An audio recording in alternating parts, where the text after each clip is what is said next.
여러분을 이 시대의 진정한 부자로 만들어드릴 부자양성 프로젝트 44 우승택입니다. 넓은 들판에 호수가 있고 그 물이 맑고 깨끗해도 그것을 쓰는 사람이 없으면 스스로 말라 없어지겠죠. 지혜로운 사람은 남을 위해 쓸 줄도 알고 자기를 위해 쓸 줄도 알아서 그 목숨을 마친 뒤에는 천상에 태어나게 된다. 그렇게 부처님께서 잡아함경에서 말씀해 주셨습니다. 맑은 물이라는 것은 본래 우리 안에 있는 거지만 많은 사람들이 그걸 모르고 평생을 살아가곤 합니다. 그렇지만 참나를 깨닫고 법계의 흐름을 알게 되면 아무리 쓰고 또 쓰더라도 말라 없어지지 않는 진정한 힘을 얻을 수 있게 되는데요. 그것을 가리켜 진정한 부자의 길이라고 할 수 있지 않을까요? 바른 나, 참 나를 깨닫는 시간 우승택의 부자양성 프로젝트 44 시작해 보겠습니다.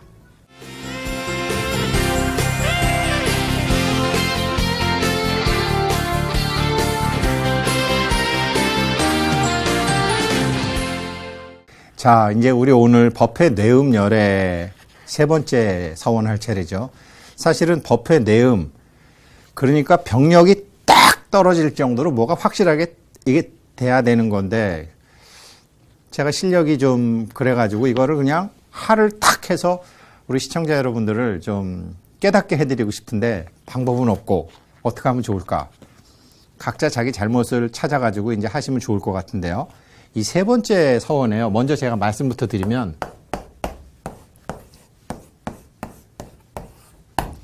이런 글자가 나옵니다. 요거는 이제 손톱 조자고요. 요거는 볼견자인데 손톱을 이렇게 보는 거죠. 손톱을 이렇게 보는 거예요. 남산을 목멱산이라고 그러죠. 목멱산이라고 하는데 이게 이제 구할멱자입니다. 구할멱. 구하려면 이게 잘 구해야 되는데, 지혜롭게 구해야 되는데, 이 남산이 원래 이제, 남산이 보게 되면 배고픈 누에이 형상이라고 그러죠. 배고픈 누에이 형상이라서 이 남산이 예전에는 가난한 사람들이 많이 살았죠. 선비들, 딸깍발이 선비들이 많이 살고, 그래서 이 풍수적으로 이 남산을 보충하기 위해서 그 앞에 잠원동이니 잠실이니 이렇게 뽕나무를 콱 심어가지고 누에가 배고프지 않게 하는 그런 풍수를 썼었었죠.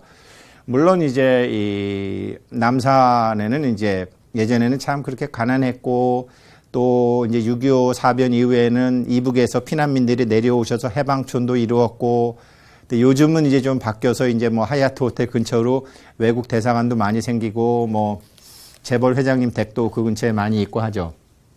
이 멱자인데 이거를 오늘 한번 공부를 해보겠습니다. 왜 그러냐면 제가 불교를 공부하면서 부처님 법대로 하면은 이게 뭐든지 다 잘 될 것이라고 하는데 어디선가 착오가 나더라고요. 구하는 방법에서 착오가 났다라는 게 제 생각이었고 제 참여였고 제 반성이었고 저와 같이 잘못 구하다가 되려 더 고생하는 일이 없게 하기 위해서 이제 이 방송을 지금 제 얘기를 하면서 설명을 드리는 건데 먼저 이제 말씀드렸다시피 이제 오늘 제3대원 우리 교재 한번 20페이지 봐보죠. 그러면은 법회 내음열에 정말 이 법의 바다에서 병력을 딱 치듯이 뭔가 하고 좀 오셔야 되는데 오늘 그럴 수 있기를 바라겠습니다. 원하내세 득보리시 제가 참 오늘 보리와 반야에 대해서 한번 설명을 드릴게요. 얼마 전에 저희 네이버 카페에 보리와 반야의 차이는 무엇인가요? 그래서 어떻게 생각하면 굉장히 쉬운 건데 이걸 몰라? 보리와 반야를 구별할지 모르면 불교 하나도 모르시는 거거든요. 육바라밀에 반야바라밀이 있고 십바라밀에 지혜바라밀이 있는데 반야와 지혜를 구별하지 못하면 개념을 못 잡으시면 불교 정말 모르시는 거예요. 반야와 보리가 구별 안 된다? 이거 불교 모르시는 거죠. 기독발 안 쓰는 거죠. 그래서 거기에 대해서도 제가 설명을 해드리겠는데 우리 항상 많이 나왔던 원한에서의 득보리시 언젠가 내가 앞으로 다가올 시간에 법계의 이치를 알게 되었을 때 내가 누군가를 알게 되었을 때 야규 중생 어떤 중생이 있어서 의복, 음식, 와구, 의약, 자생, 소수 이게 먹고 살 거, 먹고 살 거. 옛날에는 의복, 음식, 의약 다 필요했지만 지금은 먹고 살려면 차 필요하죠. 핸드폰 같은 거 필요하죠. 컴퓨터 필요하죠. 정말 뭐 여러 가지로 필요한 게 많죠. 예전에는 쓸 일이 없었으니까 저축이 쉬웠는데 지금은 쓰지 않으면 들어오지 않기 때문에 써야 되는 게 많죠. 그런 것이 정말 우리가 다 어떤 사는데 필요한 거죠. 자생소구, 실계, 핍소 이런 게 모조리 부족해서 사실은 제일 슬픈 거는 해야 되는 일인데 돈이 없어서 못하는 거 어떤 거 하셔야 됩니다. 나 공부하고 싶은데 돈이 없어서 못해? 예, 혼자서라도 집을 가출해서라도 나가서 하세요. 내가 해야 되는데 자기 욕심이 아니고 내가 해야 되는 일인데 방향은 맞는데 돈이 없어서 못한다? 그런 사람은 절대로 큰일 할 수 없습니다. 큰일은커녕 자기 일도 못하게 됩니다. 그러니까 해야 된 일인데 돈이 없어서 못한다? 일을 하세요. 돈은 따라옵니다. 항상 얘기하지만 돈은 무엇인가를 할 수 있는 힘이거든요. 그래서 따라옵니다. 그러나 올해 같은 해 이런 이제 원숭이 해는 돈 때문에 잘못되는 사람들이 또 굉장히 많습니다. 이제 오늘 그것도 좀 설명을 드릴 건데 이 돈과 건강은 모든 것의 결과물이거든요. 모든 것의 결과물이 돈이에요. 자기 인생의 결과물이 건강이에요. 내가 지금 돈에 병이 들었고 몸에 병이 들었다? 네 인생 잘못 사는 거야 라는 겁니다. 가령 주식 투자하면서 요즘 이렇게 한 뭐 잠깐은 돈을 벌 수 있어도 길게 볼 때 대부분 실패합니다. 아니 100% 실패하게 되어 있습니다. 10년을 놓고 보건 100년을 놓고 보건 머니게임 하면 100% 실패하게 되어 있습니다. 왜냐? 돈은 모든 것의 결과물인데 그 밑에 어마어마한 과정이 있는데 과정은 모르고 돈만 갖고 거래하면 잠시 벌 수는 있지만 언젠가는 처참하게 다 토해냅니다. 증권회사 25년 다니고 학교에서 10년 이상 돈을 가리키면서 저 이 얘기 자신 있게 할 수 있습니다. 돈은 모든 것의 결과물인데 결과를 대상으로 머니게임을 해서 내가 주식시장에서 돈을 벌겠다, 뭐 경매로 돈을 벌겠다, 뭐 부동산 시세 차익으로 벌겠다. 예, 한두 번은 벌고 8번, 9번은 벌 수 있지만 10번에 가서는 다 토해내게 돼 있습니다. 그게 법계의 이치입니다. 그런데 그런 것이 부족해서 유차인연, 그렇게 부족한 인연으로 생대우고 큰 고통을 겪다가 위구멱고 지금 여기 구절에 나오는 위구멱고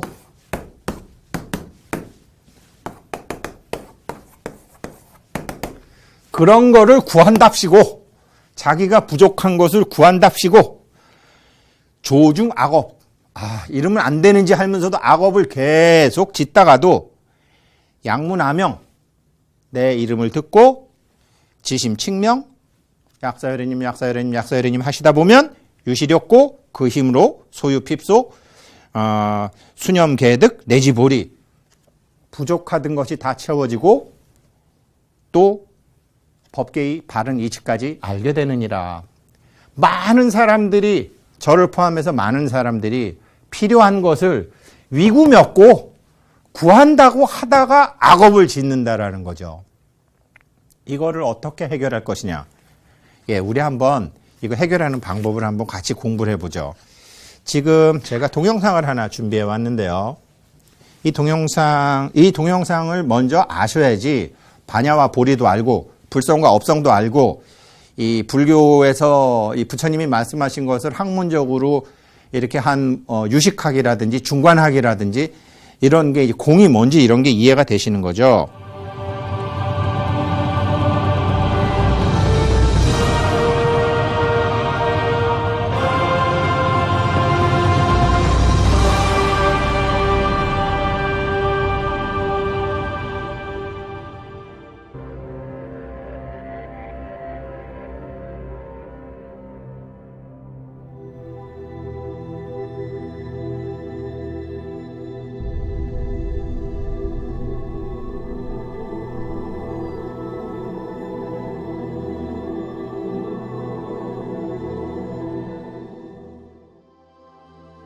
지금 제가 보여드린 거는 우리 법성계에 나오는 일미진중함시방, 일념즉시 무량겁 뭐 이런 것을 다 얘기하는 건데, 자, 저거 가지고 우리가 누구냐? 우리가요. 부처님, 우리 오늘도 모두의 그 자바함경 얘기했지만, 아함경에 이제 부처님께서 이런 말씀을 하신 게 있습니다. 뭐 부처님의 다른 법포를 세간해라고 제가 지난 방송에 말씀드렸는데, 자바함경에 세간경이라고 있어요. 세간경이 있는데, 부처님 제자 중에 부처님이 이제 녹야원에 머무르고 계실 때 한 제자가 찾아와서 이제 물은 거예요. 부처님, 제 제자 중에 천문지리에 능통하고 인간의 기륭화복에 대해서 귀신같이 맞추는 자가 있습니다. 도대체 이 어떻게 천문지리와 기륭화복에 다 귀신같이 맞아가지고 그 사람이 앞으로 너는 이렇게 될 것이다. 그러면 반드시 그렇게 되고 너는 저렇게 될 것이다 하고 하면은 저렇게 되는데 이게 도무지 어찌된 일입니까? 라고 이제 부처님한테 물어봤어요. 그랬더니 우리 부처님은 항상 이제 부처님은 누가 이렇게 질문을 하면 그거에 대한 답을 주지 않고 다시 질문을 합니다. 그래서 그래, 네가 그런 제자가 있냐? 그래, 그럼 내가 너에게 다시 묻겠다. 모든 물질과 정신이 실질적인 것이 있느냐 없느냐, 실체가 있다고 생각하느냐 없다고 생각하느냐? 없습니다. 실체가 없다고 생각하는 네가 어떻게 천문지리와 기륭화복이 미리 예정되어 있다고 생각하느냐? 지금 너는 너의 질문이 맞다라고 생각하느냐? 아닙니다. 이렇게 대답을 하는 거죠. 그러면 다시 한번 묻겠다. 그 사람이 앞으로 무슨 일이 있을 것이다 하면 반드시 무슨 일이 있고, 그런 일은 없을 것이다 하면 반드시 없다고 그랬는데, 영혼과 네가 말하는 어떤 물질과 정신이 시간이 있다는 말이냐? 그러면 없습니다. 그러면 너는 시간이 없다고 대답하는 애가 어찌 앞으로는 이렇게 되고 앞으로는 저렇게 되고 하는 것을 그 사람 말이 믿는다라고 하는 것이냐? 잘못했습니다, 부처님. 라고 얘기하는 것이 잡아함경의 세간경에 나오는 얘기입니다. 저는 그 경전을 보고 한 10년 전에는 그 경전을 보고 맞아. 그럼 사주님 무슨 사주니 팔자니 이런 거 다 필요 없어. 부처님이 없다 그랬으니까. 그랬는데 없는데 괴로운데요? 없는데 힘든데요? 지금도 얼마나 많은 사람이 힘들고 괴롭고 심지어 자살하고, 없는데 저 사람 왜 자살하지? 당신 없는데 왜 자살하려고 그래? 그럼 가서 한 대 맞습니다. 마누라하고 자식한테 줘야 될 돈이 있으면 생활비를 줘야 되는데, 여보, 그게 돈이라는 게 실제 하는 게 아니야. 그냥 있다가도 없고 없다가도 있는 거니까 그냥 이달에는 월급 못 줘. 그렇게 해보세요. 완전히 쫓겨나지. 이게 부처님 말씀이 맞기도 맞는데 이게 어떻게 된 거지? 그래서 제가 저 동영상을 보여드린 겁니다. 없다라는 부처님 말씀은 맞습니다. 그런데 있는데 없다지 본래 없다는 아닙니다. 그러면 있는 것의 정체를 알아서 거기에 끌려가지 않으면 부처님의 바른 제자가 되는 것이요. 있음에 그냥 끙끙끙끙 대면서도 할 수 없이 부처님 하면 그게 나중에 지쳐요. 지쳐서 그래, 불교에 대한 자신감이 없어져요. 고집만 더 커져요. 있음과 없음. 그러면 이제 그러다가 보니까 맨 불자들이 없는데도 있으니까. 그런데 정말로 이제 과학적으로도 없다는 게 증명이 됐어요. 우리는 증명하기 전에 이미 부처님한테 들어서 없다는 걸 알았어요. 그런데 이렇게 구하는데, 이렇게 구한답시고 조중 악업을 짓다가 더 잘못되는 경우는 너무 많잖아요. 그러니 있음의 정체를 알고 없음으로 가야 된다라는 거죠. 제가 주장하는 바는 가령 예를 들어서 이렇습니다. 우리가 이제 많이 불교 공부를 하면서 헷갈리는데, 불성이 있고 업성이 있죠. 부처가 있고 중생이 있죠. 아까 제가 동영상을 보여드렸지만 여인의 몸을 위에서 쭉 이렇게 보게 되면 그게 부처의 눈이죠. 그러나 다시 그 밑으로 쫙 들어가서 몸으로 들어가게 되면 그게 중생의 눈이죠. 우리의 진화 과정이죠. 진화 과정이라고 할 것도 없이 엄마의 몸 속에서, 엄마의 태 속에서 우리가 270일 동안 쫙 그 과정을 거쳐서 결국은 이런 몸이라는 걸 갖게 됐죠. 그래서 우리가 중생이라고 하는데, 중생은 부처의 반대 개념이기도 하지만 거듭 태어남, 거듭 태어남도 중생이라 그러거든요. 엄마 뱃속에서 수태가 된 다음부터 사실은 270일간 그 엄청난 기간 동안 계속 바뀌고 태어나고, 엄마가 어떻게 생각하느냐, 엄마와 아빠 사이에 무슨 일이 있었냐에 따라서 우리의 식이 바뀌고 몸 상태가 바뀌고 다 바뀌면서, 엄마가 뭐 잘못된 뭐 술을 많이 먹는다든지 담배를 핀다든지 심지어 마약을 한다든지, 처음에는 부처님 말씀처럼 완벽했으나 270일 사이에 무슨 일이 있느냐에 따라서 응애하고 태어날 때 우리는 달라진다라는 거죠. 그래서 거듭 태어나는 우리이기도 하고, 아까 사진에서 보신 게 뭐냐면 이 몸을 딱 받은 이상 이거는 중생이라는 거죠. 인간 이전의 단계와 인간 이후에서 신의 단계 딱 가운데. 그래서 인간의 몸을 받았을 때 부처님의 법을 만나서 여기서 바른 길로 가야 되는 건데, 원래 그렇게 해야 되는 건데, 살다가 보니 위구몇고 할 일이 많다가 보니 구하는 방법을 몰라서 너무나 많은 실수를 한다라는 거죠. 그래서 90살까지 살아야 될 사람이 50살에 죽는다든지 20몇 살에 그냥 뭐 뛰어내린다든지 이런 일들이 생긴다라는 거죠. 그래서 보면 우리가 이제 부처님의 우리 마음에 불성이 있어. 불성하고 상대되는 개념은 업성입니다. 각 이제 업성이 있는데, 우리가 어렸을 때부터 쭉 업성이 있죠.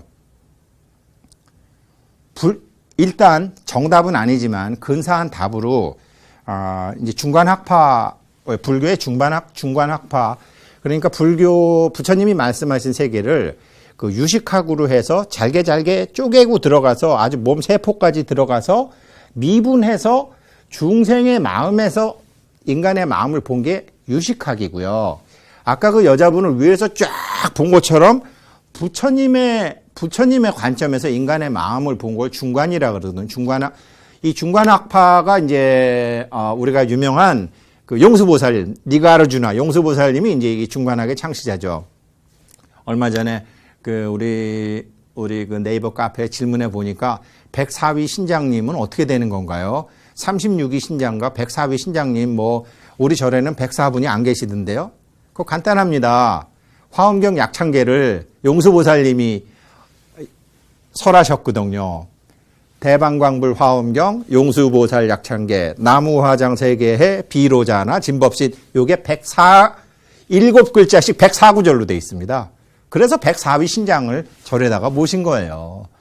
화엄경을 축소해 놓은 것이 화엄경 약창계요. 화엄경 7구를 104구절로 해서 해놓은 것이 화엄경 약창계이기 때문에 이 어마어마한 화엄 세계를 인간의 육안으로 볼 수 있게 104위 신장님을 쫙 해놓으신 거죠. 그래서 이제 형상만 보시지 말고 낙처를 보시는 거죠.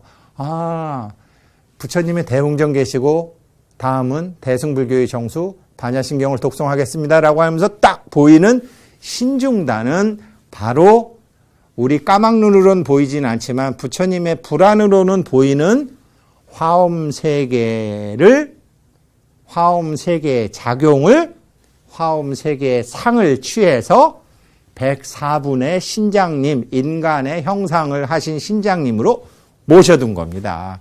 그래서 104위 신장님이 생기는 거거든요. 그런 것처럼 그것을 이제 하신 분이 용수보살이신데, 용수보살님이 중관학을 설명하실 때는 이렇게 설명하셨어요. 우리 한국하고 티벳은 이게 화엄 사상이 많죠. 불성이 뭐냐? 모든 업성을 품어 안을 수 있는 게 불성이에요. 그러니까 맑은 거는 불성이고 탁한 거는 업성이 아니고 그 악한 업성을 다 품을 수 있는 거. 그러니까 부처님이 되려면 어떻게 해야 되느냐? 막 안 먹고 막 자기 욕망을 억누르고 막 그렇게만 하는 게 아니에요. 부처님이 그런 짓 하지 말라고 그러셨거든요. 어떻게 해야 되느냐? 각각 등 보채 다른 업성들을 품어 안을 수 있는 인연을 대하는 공부, 인연을 품어 안을 수 있는 실력을 쌓아라라는 거죠. 그러니까 자유롭게 할 사람은 자유롭게 하고 때려줄 놈은 때려주고 하면서 다 품어 안을 수 있는 거. 내가 불교 공부를 했는데 미운 사람이 있다. 아직 불성이 발화가 안 되는 거죠. 그러니까 불성이라는 것은 업성을 다 인정하고 품어 안을 수 있는 거. 이 업성을 안으려면, 근데 품어 안을 수 있으려면요, 상대방을 좀 이해를 할 수 있어야 돼요. 제가 오늘은 이번 시간은 시간이 없어서 설명을 잘 못 드리겠는데, 가령 예를 들면 부처님하고 제자하고 대화처럼 천문지리 얘기를 하고 그랬는데, 저 예전에요, 제갈공명이니 이런 사람들이 천문지리에 능통해서 정말로 대단한 줄 알았어요. 아닙니다. 천문지리요? 천문지리 능통한 거요? 별거 아닌 건 아니지만 그렇게 어렵진 않습니다. 신문 쫙 펼쳐놓고 사회면 같은 거 펼쳐놓고 경제면 펼쳐놓고 사람들이 이렇게 움직이는구나. 그것을 아는 게 천문이고요. 사람을 1대1로 만나서 그 사람이 마음에서 각 개개인이 움직인 게 지리예요. 흙으로 돼 있잖아요. 그래서 올해가 올해가 병신년이잖아요. 올해가 병신년이잖아요. 병은 천문지리의 천문이고 신은 지리의 지리죠. 그러니까 사람 몸. 그래서 상대방을 딱 보면 우리 PD님이 돼지띠거든요. 얘기 쭉 해보면 보통 이제 아니죠. 돼지띠, 그 다음에 원숭이띠, 그 다음에 뱀띠, 호랑이띠, 이런 사람들. 띠에도 있고, 시간에도 있고, 달에도 있고, 날에도 있지만, 그런 거 갖고 있는 사람들은요, 몸하고 돈에 신경을 많이 써요. 그런 날들은 몸하고 돈에 대한 얘기를 많이 해요. 아까 그 여인의 몸을 밑으로 쫙 들어갔을 때 이게 왜 그러느냐? 기본적인 개념을 알아야지 이게 구하는 방법을 잘 구한다라는 게 지금 주제입니다. 아까 여인의 몸을 밑으로 딱 들어가니까 막 어마어마한 미시 세계로 들어가잖아요. 미시의 끝에 가면은 자기가 태어난 날, 자기가 태어난 달, 자기가 태어난 일, 자기가 태어난 시에 하늘과 땅의 기운이 딱 뭉쳐진 거거든요. 그래서 자기도 모르게 그 사람들이 거기에서 그런 기질이 쭉 커요. 그래서 돼지띠들 같은 사람들, 호랑이띠, 뱀띠, 이런 사람들은 부자가 될 확률이 굉장히 높아요. 그러나 욕심내면 법에 의해서 처벌받을 확률도 굉장히 높아요. 그런 게 있습니다. 있는데 부처님이 그런 거를 자기가 최소한 그거를 반야도 알고 보리를 알면 자기가 자기를 통조할 수 있는데 그걸 모르게 되면 욕심내요. 몸하고 돈이 모든 것의 결과물이고 이 돼지띠, 호랑이띠, 이 뱀띠 이런 사람들은 이 몸하고 돈을 굉장히 사실은 소중하게 생각하는데 이 소중한 거를 어떻게 증가시키는지 모르면 사고를 친다니까요. 잘못되는 사람 많죠. 올해 같은 해요? 원숭이 해죠. 이게 땅에 기운이 막 들어가죠. 올해 돈 욕심내다가 가는 사람들 많습니다. 변호사니 이런 사람들 있잖아요. 그렇게 돼요. 끌려간다니까요. 근데 불교를 딱 공부해서 첫째 반야를 알고 둘째 보리를 알게 되면 아니죠. 잘 쓸 수 있게 되는 거죠. 그런 게 구하더라도 좀 알고 잘 구해라 이렇게 되는 거죠. 제가요. 우리 이제 오늘 제가 재밌는 걸 보여드릴게요. 일단 뭘 알더라. 내가 누군지를 알아야지 중간에 끼인 나로서 중생으로서 부처의 성품도 갖고 있는 우리가 중생의 정체를 알아야지 넌 좀 가만히 있어 이러면서 부처의 성품을 쓰는 거지. 중생의 성품을 모르고 부처의 성품만 쓴다? 불가능합니다. 얼마 전에 죽은 그 캐시어스 클레이, 무하마드 알리가 유명한 소리를 했죠. 높은 산을 올라가는데 나를 힘들게 하는 거는 높은 산이 아니다. 등산 안에 들어가 있는 모래 한 알이 나를 힘들게 한다. 등산해 보셨죠? 여기 자갈 하나 들어가 보세요. 이게 나를 힘들게 하는 거지 올라가야 될 산이 나를 힘들게 하는 거 아니라는 말 이해되시죠? 똑같습니다. 내가 부처의 성품이 있는데 저 부처의 산을 가는데 나도 모르게 발동하는 이 중생의 기질이 나를 힘들게 하는 거지 저 부처가 어려운 게 아닙니다. 그러니까 그러면 우리가 이제 등산하다가 안에 뭐 모래가 있나 보다 그러면 잠깐 그리고 신발 벗고 양말 벗고 모래 덜어내고 그러고 가면 쫙 가잖아요. 똑같습니다. 우리의 업이 무엇인지 중생이 무엇인지 이런 걸 알게 되면 욕망이 무엇인 줄 알고 건강이 무엇인 줄 알고 돈이 무엇인지 알고 개념을 잡고 가면 그거 다스리면서 부처의 성품으로 가는데 그건 하나도 공부를 안 하고 반야심경 외우고 신묘장구 대다라니 하고 그러다가 위구몇고 하다가 조중악업을 저버린다니까요. 가는 거죠. 그랬는데 참 복도 많지. 그랬던 사람들이 약사열애벌, 약문암명, 지심칙명? 약사열애님이 그런 말씀을 하신 게 있어? 그래가지고 자기가 아하 내 잘못은 이거구나라고 하면 그때부터는 이제 바르게 구하는 법을 알고 부족한 거를 바르게 채우는 법을 알고 그리고 몸은 좋아지고 경제도 좋아지고 거기다가 법계 이치까지 알게 되느니라. 이게 그냥 병력같이 치는 법회 내음열의 세 번째 서원이라는 거죠. 자, 그럼 우리가 뭐냐? 척추죠. 뭐 저는 의사 아닙니다. 우리 약사경 공부하니까 이제 이거를 미리 공부하시는 건데 저는 99년도에 디스크 수술을 또 했어요. 그래서 여기가 하나가 이렇게 요 디스크가 이렇게 삐져나온 거를 잘랐죠. 그래갖고 허리가 좀 제가 그렇죠. 그런데 제가 이제 약사경 공부하다 보니까 암만 해도 이제 뭐 의사 선생님이나 약사 선생님이나 한의사 선생님이나 치병하시는 분들을 많이 만나게 됐는데 정말 그래도 제가 부처님한테 기도도 많이 하고 사경도 많이 하고 그래서 그런지 어느 날 이것을 이렇게 몸을 좀 아시는 분을 제가 만났어요.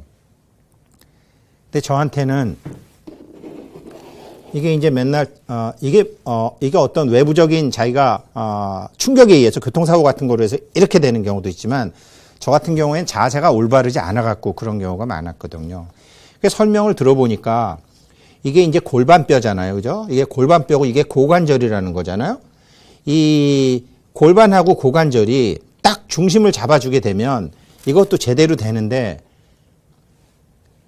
이 주춧돌은 건드리지 않고 기둥만 다듬어 갖고는 맨날 아프다라는 거죠. 저는 제가 19살 때 허리 때문에 병원에 2달이 보냈고 20살 때 2달, 21살 때 또 2달. 뭐 아무튼 허리 때문에 아무튼 굉장히 제가 고생이 많았어요. 제 가까운 사람들은 다 알아요. 어느 날 우승택 씨가 일주일간 연락이 안 돼. 일단 허리 아파서 들어 누운 거야. 그랬는데 제가 이제 어떤 선생님을 딱 만나갖고 인체에 대해서 설명을 쭉 하시는 거예요. 이 고관절하고 골반이 굉장히 중요하다고. 그래가지고 이제 제가 그러면서 허리 아픈 사람들이 이 고관절이 이 2개 중에 하나가 튀어나오거나 이게 하나가 내려앉거나 그러면서 이게 조금씩 흔들린다라는 거죠. 그래갖고 제가 그걸 딱 배워가지고요. 이제 처음에 그분한테 좀 이렇게 많은 도움을 받다가 딱 배워가지고 어느 날 저 혼자 자가치료법을 좀 터득하게 됐어요. 한번 잠깐 보여드릴게요. 이거 뭐 같으세요? 제가 저기 시장 가서 샀어요. 홍두깨입니다. 홍두깨. 우리 밀대라고 그러죠. 칼국수 만들 때. 저 혼자 가만히 생각해. 제가 예전에 자고 일어나서 허리가 이상하면 여보 파스 없어? 이러든지 이게 허리 아픈 사람은요 걷는 게 아니에요. 다리를 끌고 다녀요. 이 다리 위에 실려서 가는 게 아니라 다리를 끌고 다닌다고. 제가 좀 그랬거든요. 옛날 같으면 뭐 침을 맞든지 뭐 난리가 나는데 이걸 딱 그래도 기본적인 거라고 배워두니까 이거부터 찾는 거예요. 뭐냐?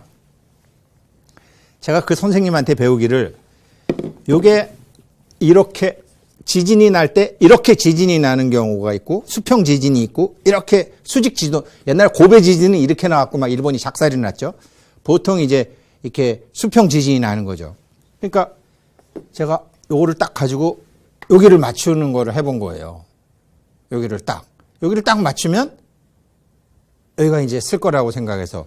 그래서 어느 날 이제 시장 갔다가 홍두깨를 딱 보고 저거를 한번 사서 해봐야 되겠다. 그래서 제가요 이걸 사가지고 이것을 꽁지뼈에다 딱 대는 거예요. 딱 대서 이렇게 눕는 거죠.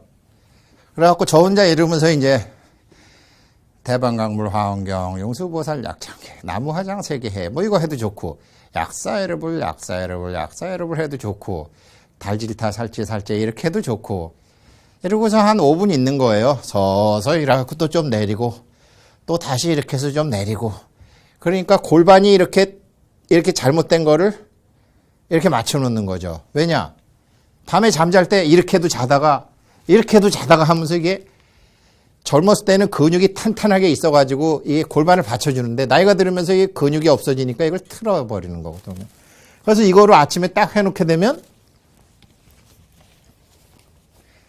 그러고서 걸으면 여기가 안 아픈 거예요. 제가 이거를 스스로 터득해가지고 이걸 가르쳐준 선생님한테 갔어요. 선생님 고맙습니다. 선생님한테 배워가지고 이제는 침 맞을 일 없고 파스 붙일 일 없고 많이 좋아졌습니다. 그랬더니 아니 선생님처럼 다 그렇게 혼자 터득하면 우리는 뭐 먹고 삽니까? 그래갖고 뭐 농담처럼 잘하셨습니다. 이제 어디 제대로 하셨는지 볼게요. 그래갖고 보니까 이거는 되는데 가령 뭐 다리를 꼬고 앉는다든지 이래갖고 이게 골반이 아래 위로 틀어질 경우는 이거는 안 되는 거예요. 누군가의 도움을 받아야 되더라고요. 그래도 두 가지 경우의 수 중에 이렇게 틀어지는 경우와 이렇게 틀어지는 경우가 있는데 최소한 이렇게 틀어지는 경우는 제 스스로 이거를 맞출 수 있기 때문에 되고 이렇게 되는 경우에 이제 또 가기도 하고 제가 20살 때부터 척추 때문에 뭐 온갖 병원에 가면 천골이 무너졌어요. 콩팥이 약해요. 이게 뭐 근육이 다 의사 선생님마다 각자 우리 불교로 따지면 변견이죠. 용수보살님은 아까 업성을 다 합쳐서 총괄해서 이것을 보시는 게 중관이라 그랬는데 많은 의사 선생님들이 이 말씀하시고 저 말씀하시고 이 말씀하시고 저 말씀하시고 우리 불자님들 중에서도 뭐 아프신 암 있으신 분들 자제분이 아토피 있으신 어느 의사 선생님은 이르라 그러고 그런 걸 불교에서 뭐라 그러냐 용수보살님께서는 변견, 주변의 견해라는 거죠. 그런데 그 주변의 견해를 딱 통합해서 중도의 입장을 취하는 것, 그걸 중관사상이라고 그러거든요. 크게 딱 중관사상. 그러니까 자기가 몸이 아프면 의사 선생님한테도 가서 들어보고 한의사 선생님한테도 가서 들어보고 이렇게 치병하시는 분한테도 들어보고 하면서 이제 자기가 정하는 거죠. 이거 말고 제가 시간이 없으니까 하나 또 보여드릴게요. 요즘 뭐 세상 일이 고달프다 보니까 머리도 많이 쓰시는데 기본적인 지식은 알고 해야 되겠다라는 거죠. 여기에 이제 이게 턱 달리는 거예요. 편두통 있으신 분들 있잖아요. 골 아파. 불 때려. 여기 막 끊어지는 것 같아. 이게 우리의 두뇌가요. 이렇게 23피스, 레고처럼 이렇게 23조각으로 돼 있어요. 그러니까 자기가 여기가 이제 보통 여기가 들려요. 이렇게 들려요. 그럼 어떻게 되겠어요? 이 안에 핏줄도 있고 막 신경이 있는데 이게 벌어지니까 이 안에 뇌가 있잖아요. 신경을 많이 쓰고 막 화가 나고 하게 되면 이게 뇌가 풍선 같아갖고 이게 불어나는 거예요. 불어나면 이게 들려버려요. 이게 막 벌어져요. 그때 아픈 거예요, 여기가. 여기가 아프고, 여기가 아프고. 또 그럴 때 또 이거 갖다 놓고 또, 그래갖고 여기 또, 여기는 잘 안 되지만 이런 데는 양쪽 편두통은 자기 혼자서도 어느 정도는 할 수 있죠. 내가 이러면 안 되지. 그래갖고 참고 이 막 화기가 위로 올라가는 거를 이제 풍선이 부푸는 걸 내리는 거죠. 쭉 내리고. 뭐 여러 가지로 이거 가지고 이제 불면증도 하고. 그러니까 기본적으로 우리가 약사경 공부하면서 제가 이거 설명드리는 이유는 말씀드렸죠. 인고가 있고 전고가 있고 신고가 있고 후생고가 있는데 그래도 이제 우리가 약사경 이미 35회째면 이제는 그래도 좀 뭐 복이라고까지는 할 거 없지만 요만큼 그래도 우리가 부처님 마음이 생겼고 서원의 마음도 생겼고 이제는 신고가 풀릴 때가 됐다. 그래서 제가 이걸 들고 나온 거는요. 시청자 여러분들의 공부하는 그 힘으로 유시력고 저를 반영해서 이 뼈와 이 두개골에 대해서 오늘 이제 공부를 하시는 건데 여기에 근육이 붙고 살이 붙고 혈관이 붙고 신경계가 붙고 림프계가 붙고 경락계가 붙어가지고 우리 몸이 완성이 되는데 이런 것에 대해서 이제 기본적인 개념을 잡고 하시면 쉽다라는 거죠. 이거 하시는 선생님 제가 예전에 오방랑 선생님처럼 불교 공부를 굉장히 많이 하신 분이세요. 한번 모셔서 같이 공부할 수 있는 시간도 마련해 보겠습니다.